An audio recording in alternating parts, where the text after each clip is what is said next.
Autumn descends on the Brahmaputra valley like a held breath. The river runs bronze and heavy, indifferent to what is coming. Inside the war council at Guwahati, oil lamps flicker against reed mat walls as a messenger delivers the intelligence. Over 300 Mughal war vessels, 30,000 soldiers, advancing upriver under Ram Singh. I like a tide that has never been turned. Lachit Borphukan receives the news in silence. His body burns with fever, the skin taut, the eyes glassed with heat. Yet his hands remain still upon the carved hilt of his sword. Around him, advisors shift and murmur, their fear filling the room like smoke. He does not raise his voice. He does not need to. The commander who once beheaded his own uncle for dereliction of duty understands, with terrible clarity, that this river will demand everything he has left to give. The earthworks along the river's edge stand unfinished, gaping like open wounds in the monsoon-softened soil. Torchlight reveals the truth. Where there should be ramparts and river stakes, there is only mud and silence. Lachit walks the incomplete fortifications, his fever-bright eyes taking in every absent stone, every missing palisade. The man responsible is no stranger. He is blood, an uncle who chose the laughter of a family gathering over the survival of a kingdom. For Lachit, there is no negotiation between love and duty. He does not waver, does not weep. The execution is swift and absolute. Word spreads through the Ahom ranks like fire through dry reed. Their commander will sacrifice anything, anyone, for the defense of this river. Now, with the Mughal fleet massing just beyond the horizon, that resolve will be tested beyond all measure. Then, on a morning thick with river mist and the smell of wet earth, they come. Around the great bend of the Brahmaputra, the Mughal armada emerges. War galleys by the hundred, their oars churning the brown water white, their lateen sails catching the autumn wind like the wings of some vast, predatory creature. Cannon-laden river barges ride low and heavy. Standards bearing the imperial crescents snap and shudder in the humid air. The Ahom scouts on the northern bank do not move. They cannot. The sheer mass of it, the drumbeats carrying across the water, the iron glint of armored soldiers ranked along every deck, renders speech impossible. This is not an army. This is the full, merciless weight of an empire made manifest on water. And somewhere upriver, in a sick man's tent, word is being carried to Lachit Borphukan. Beneath a moonless sky, the Brahmaputra holds its breath. Thousands of hands, soldiers, fishermen, village craftsmen, lower iron chains into the black current, link by link, the metal groaning against the river's pull. Below the waterline, sharpened bamboo stakes are driven deep into the riverbed, invisible teeth waiting in the dark. On the northern bank, fireboats are prepared, dry timber packed with oil-soaked cloth ready to become floating infernos. Lachit watches from a river craft, burning with fever yet burning brighter still with purpose. Every sinew of the Ahom heartland is bent toward this single, desperate geometry of survival. The river is no longer merely a river. It has become a weapon, a wall, a final declaration. Tomorrow, when the Mughal fleet rounds the bend at Saraighat, it will meet not open water, but the full, terrible ingenuity of a people who refuse to drown. The fever does not break. For days, Lachit Borphukan lies aboard the swaying vessel, his body a battlefield of its own. Skin slicked with sweat, breath shallow as the river mist that curls off the Brahmaputra at dawn. The air smells of damp teak, river mud, and the bitter medicinal bark his attendants press to his lips. His generals come to him with lowered eyes and careful words, urging rest, urging the shore, urging survival. He refuses them all. He demands to be raised, demands to be carried, demands to be seen. For Lachit understands something his illness cannot take from him, that a commander invisible to his men is already defeated. Wrapped in cloth, propped against the hull, he watches the grey water move.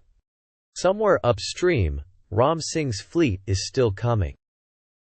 The Mughal guns do not relent. Ball after iron ball tears through timber and flesh, and the great river swallows both without pause.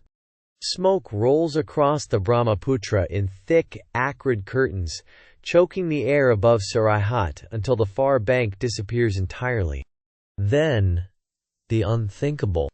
A cluster of Ahom warboats breaks. Oars flail in panic. Vessels wheel against the current, abandoning their positions, colliding with their own fleet in blind retreat. The defensive line, so carefully drawn, begins to unravel like thread from a burning cloth.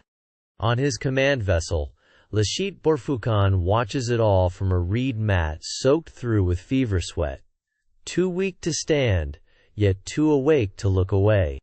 The empire is pouring through the gap, but the dying man on the river is not yet finished. The retreat breaks something in him. From the prow of his war vessel, racked with fever, his body a furnace of sickness, Lachit Borphukan watches his commanders pull back from the Mughal guns, and something ancient and volcanic rises in his chest. He does not shout. He does not weep. He moves.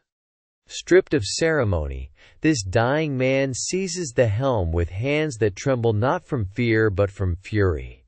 A fury refined across decades of service to his king and his soil. The river smells of gunpowder and monsoon mud. Drums fall silent. Soldiers on every vessel turn to watch.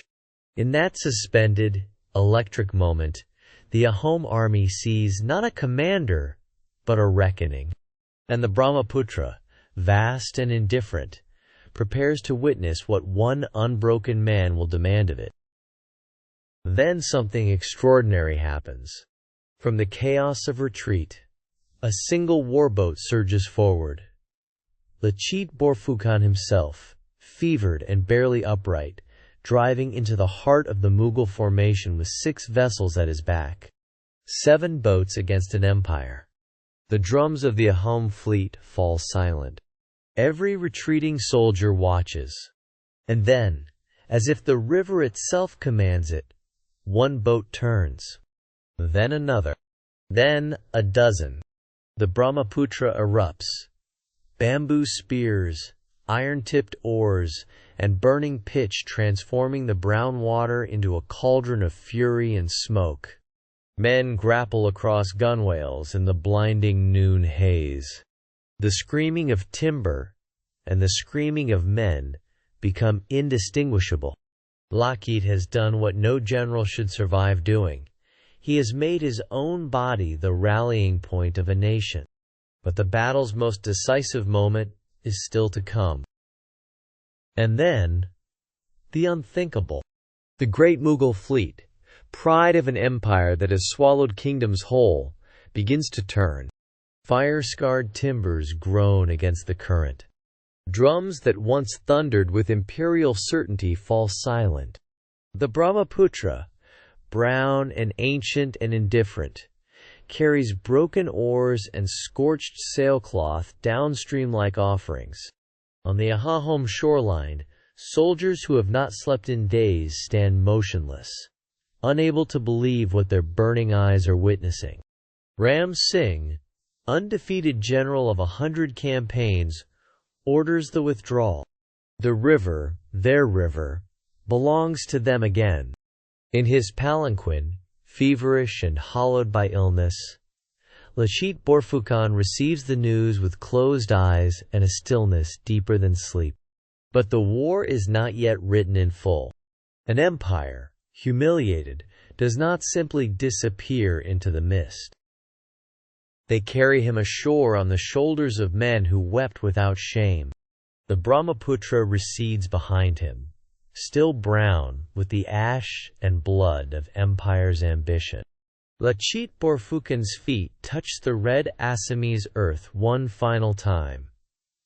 Soil he had mortgaged his body to protect. Around him, the river forests exhale their ancient breath. Wet teak and wild turmeric, smoke from 100 victory fires curling into the October sky. He cannot stand unaided. Yet those who hold him feel no weakness in his frame, only the terrible stillness of a man whose purpose has been perfectly, fatally fulfilled. Guwahati endures. The Ahom flag moves against the wind. He has given everything a man possesses. The kingdom breathes. And somewhere in the marrow of this victory, a quieter reckoning already waits. For what becomes of a people when the last great protector begins to let go?